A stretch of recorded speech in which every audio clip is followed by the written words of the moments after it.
ازيكم عاملين ايه؟ يا رب تكونوا بخير. الشعب المصري مشهور بحاجات كتير جدا. يلا خلينا نقلب شويه تاريخ. من زمان جدا الشعب المصري كان مشهور بحاجات كتير.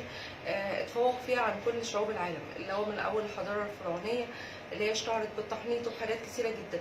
اذا فاحنا شعب ذكي بالفطره. اوكي. مع مرور الوقت بدأت المواضيع دي تقل عند المصريين، بس مزاجهم هم.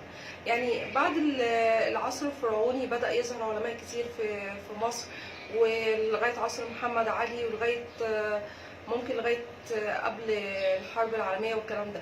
بعدها بقى الشعب اتعود على الكسل، اتعود على التواكل شوية، فبدأ يسيب عقله ده لغاية ما يصدي زي القفل كده ويبقى مش مستغل. يعني من الآخر احنا أذكياء واذكى شعوب العالم، بس احنا اللي مش عايزين نستغل الذكاء بتاعنا ده.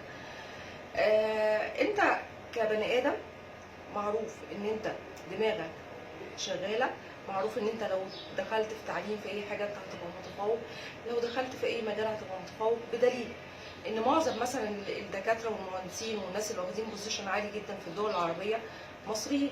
لما كنا عايشين بره معظم المستشفيات، يعني قول 90% مديرينها والستاف بتاعها اللي هم الناس اللي هم مشهوره جدا مصريين. في المشاريع الهندسيه لما بييجوا يعملوا اي مشروع برضو بياخدوا مصريين هم اللي ينفذوا المشاريع دي.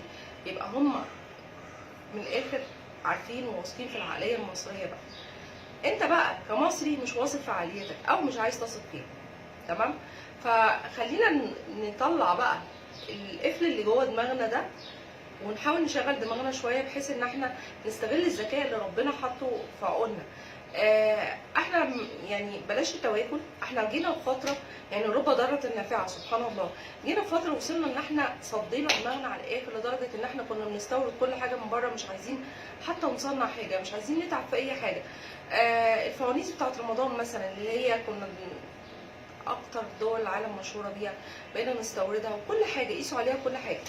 دلوقتي السنه دي مع كورونا، ورغم ان احنا كلنا زعلانين، ومن ضمن المميزات اللي كانت في الموضوع ان احنا بدانا نصنع فوانيس وبدانا نصنع كل حاجه وبدانا نصنع، بدات العقليه المصريه تشتغل لدرجه ان هم بداوا يخترعوا حاجات. انا عايزه اقول لكم بيجيلي كم رسائل لابتكارات كتير لناس كتير بيعملوها الفتره دي ما كانتش موجوده الفتره اللي فاتت.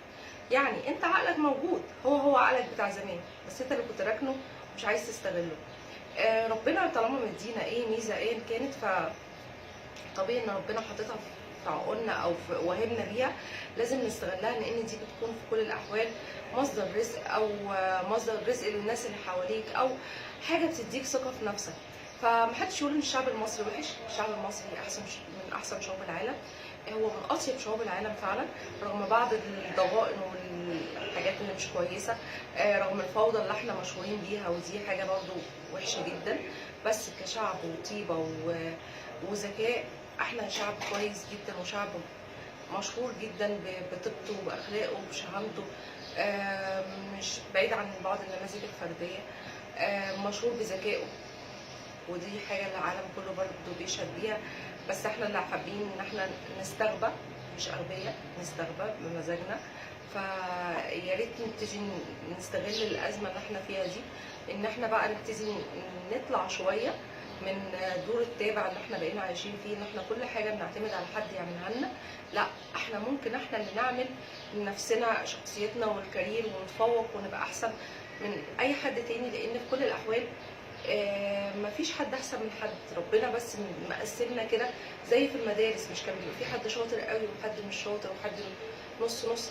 احنا بقى كشعب شعب شاطر، بس احنا اللي مش حابين ان احنا يتقال علينا شطار تاني. يعني دي حاجه كده بس بسيطه شويه على الصبح، او ايا كان وقت عرض الفيديو ايه يعني. بس كانت لافتة نظري جدا الفتره اللي فاتت، بسبب كم الاختراعات ما شاء الله اللي بقت تتعمل الفتره اللي فاتت دي، واللي الناس بقوا يعرضوها وعايزين يعملوا لها اعلانات فدي حاجه كانت جميله جدا. فربنا يبعد كورونا طبعا، او يبعد الحاجه الوحشه ويبقى لنا الحاجه الكويسه، ونستغلها ان شاء الله وتفضل دايما معانا. يومكم ان شاء الله حلو وجميل وكل امنيات حلوه. صباحكم حلو.